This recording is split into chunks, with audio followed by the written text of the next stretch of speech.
welcome back to the channel. I hope you guys are having an amazing day. So I bought a 2007 Acura RDX, and I think this is going to be the perfect car to show you guys the process of buying, fixing, and reselling to make some profit. Now I'd like to thank Innova for sponsoring this video.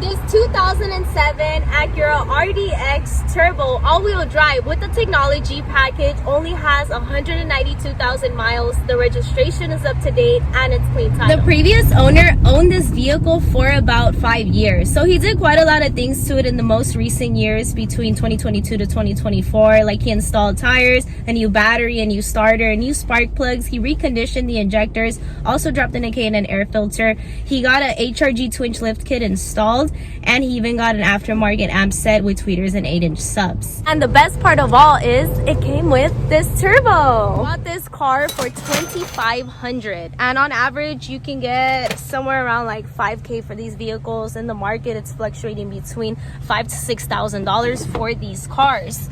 Now maybe you might be wondering, why did I only get it for $2,500? Well, it does throw some codes. Look what happens when I hit full throttle.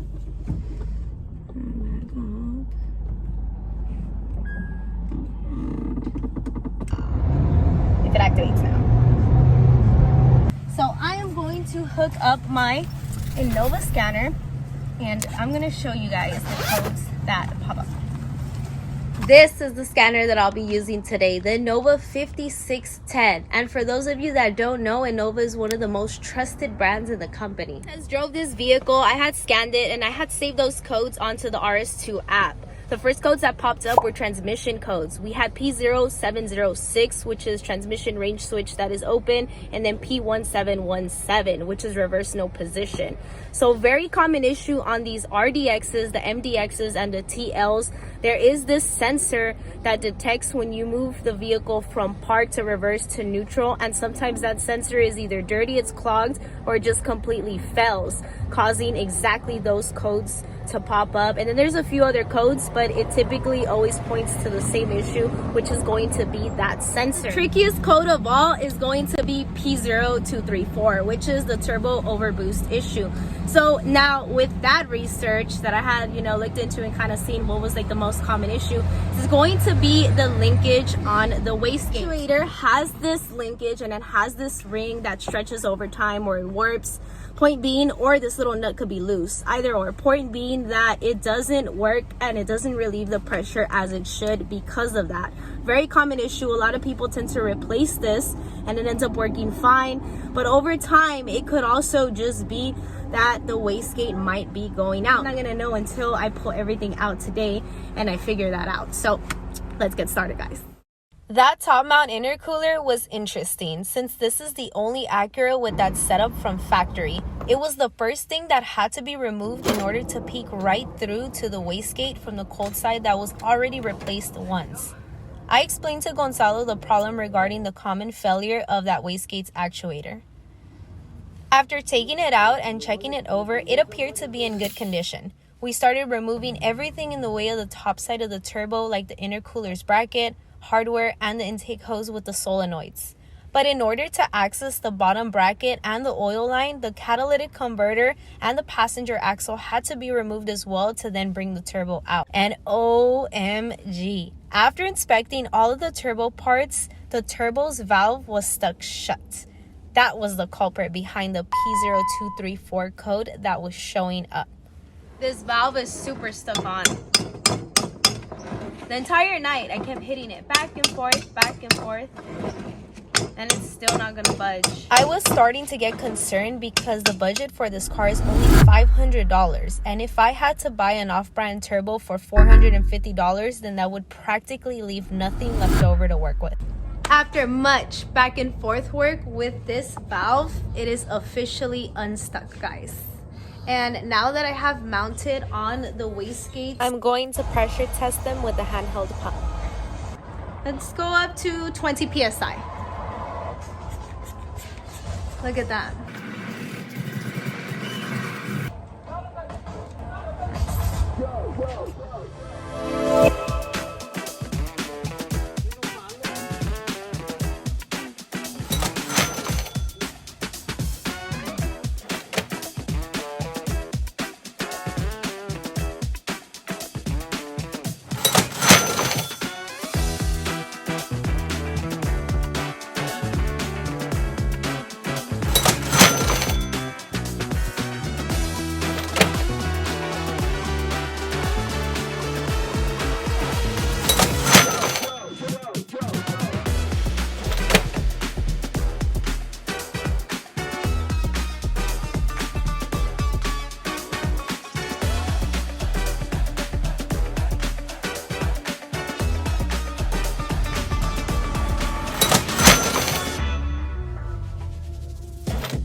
Oh man. A couple days later, but it's finally running, guys, and it sounds amazing. I cannot wait to go test drive it. But the first thing I'm gonna do is I'm gonna delete all of the codes with my Innova, and I'm pretty sure when I took out the battery that already deleted all of the codes from the computer, but I'm still gonna delete it with the Innova, and hopefully there's not gonna be any more check engine light or transmission light that shows up on the dash, and I don't think so. Let's just try something out, because every time that I quickly go from park to reverse and then I step on the gas, it'll turn on that transmission light, which it's not doing that. So that is good. And let's see, go back forward. Yeah, nothing. Okay, so that is a really good sign. And now let's go for that test drive.